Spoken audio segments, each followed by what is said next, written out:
Bonjour,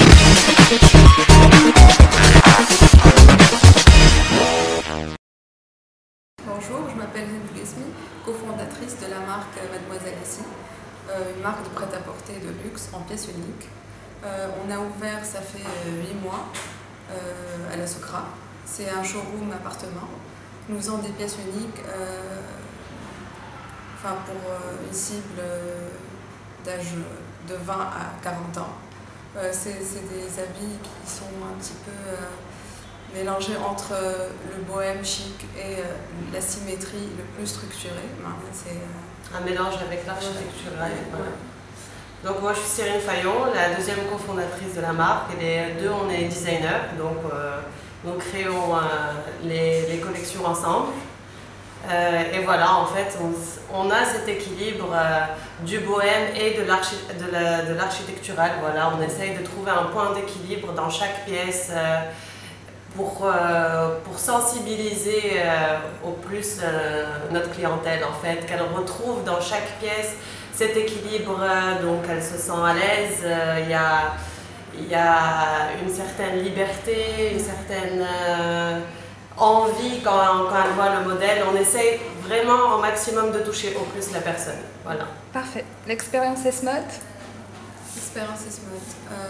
Personnellement, ça fait 3 ans que je suis sortie d'S-Mode avec le premier prix. J'ai fait une double formation de stylisme et modélisme en haute couture. Ça s'est bien passé. J'ai fait 1 mois d'échange à S-Mode Paris, ce qui m'a permis de voir autre chose. C'était une formation très enrichissante. Ça m'a beaucoup appris.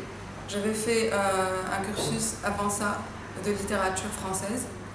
Et juste après, j'ai choisi de faire S-Mode. C'était vraiment ce que je voulais faire.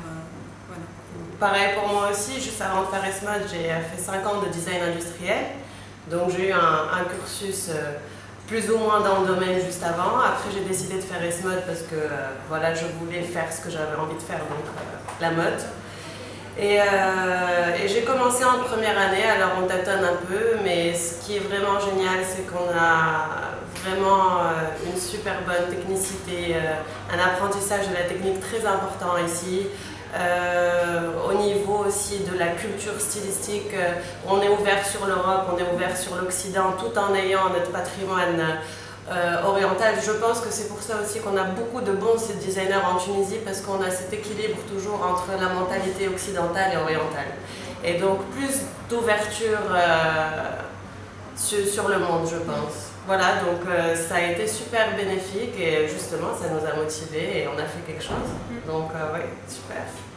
Tout simplement par rapport à votre passage au niveau de la Fashion Week, qu'est-ce que vous pensez par rapport à tout ça?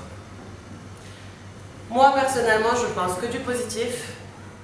La Fashion Week s'est passée sur un site extraordinaire au musée de Carthage. Un site vraiment magnifique, historique.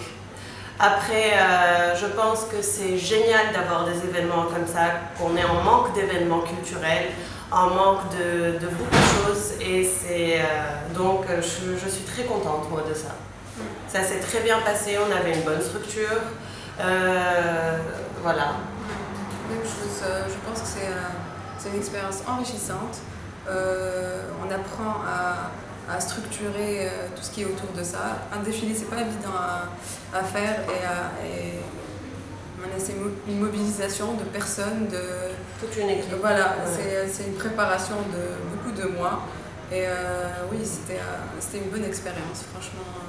Et actuellement, après la Fashion Week, qu'est-ce qu'il y aura de nouveau par rapport à Mademoiselle Ici? Évidemment, une nouvelle collection. Nous, on fait des collections très souvent, plus souvent que... C'est-à-dire qu'on n'attend pas les saisons. Chaque 2-3 mois. Voilà, exactement. On a beaucoup de collections croisières entre les collections. Capsules, comme voilà. Ça. Et puis bon, pour le moment, on travaille ici, mais on a d'autres projets en cours et on ne compte pas stagner. On a beaucoup d'idées, beaucoup de projets et beaucoup de choses à faire, donc bientôt. Voilà. Merci. Merci. Merci.